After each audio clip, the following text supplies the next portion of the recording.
My name is Mark, and this happened when I was 13 years old.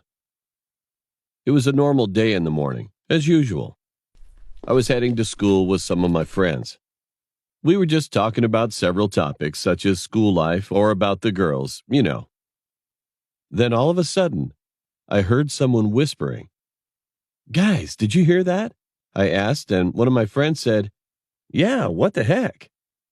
When I looked around, I realized that the voices were coming from the bushes, which were kind of far away from where we were standing. I ended up thinking that it might be some students who were trying to play pranks on somebody else. So we ignored them and walked toward the school. What a peaceful and boring day, I thought. Everything was going so normal until that incident. When we were in class, I suddenly heard another whisper under the window. I know that it was just a coincidence, but I started to get a weird feeling, thinking about the whispering from the bushes that I'd heard in the morning. However, I ignored it again, hoping it would be nothing.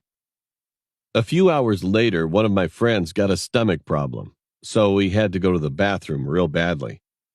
He got permission from the teacher and rushed to the bathroom in a hurry. However, he didn't come back for a long time, which was kind of weird. "Maybe he fell into the toilet," another friend next to me chuckled. About 5 minutes later, the teacher told me to go check to see what was wrong with him. I went to the bathroom alone, and when I was about to go in, I quickly smelled a terrible stench. Smells like blood. It was apparent that something was wrong. But then, I was being careless to find out what it was. I took one step inside and asked, "Dude, is everything okay?" But there was no answer in the restroom. I slowly started to open each of the stall doors, and then I found him, all bloody in the last stall. And I realized that he didn't have one foot. I couldn't believe what I was seeing. I was about to throw up. He was unconscious. His face looked pale, so I ran to the teacher and explained the situation. He ran to the office counselor, and they immediately called the police and an ambulance. After they had arrived, they took my friend to the hospital, and everybody had to stay inside. We all had feelings of anxiety. The cops searched the restroom, and they finally determined the perpetrator to be a serial killer who was wanted at the time. Then something came across my mind.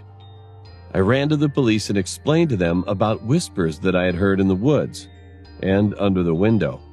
The police immediately went into the woods, searched the whole area extensively, and found a hut. To our surprise, they found another 4 corpses inside. After that, they still couldn't find the murderer, and this incident has left everybody in our town shivering in fear. And my friend eventually lost his ankle, but his life was saved though. I'm just glad that he was saved, and think about what would have happened to him if I hadn't gone to the bathroom to check on him.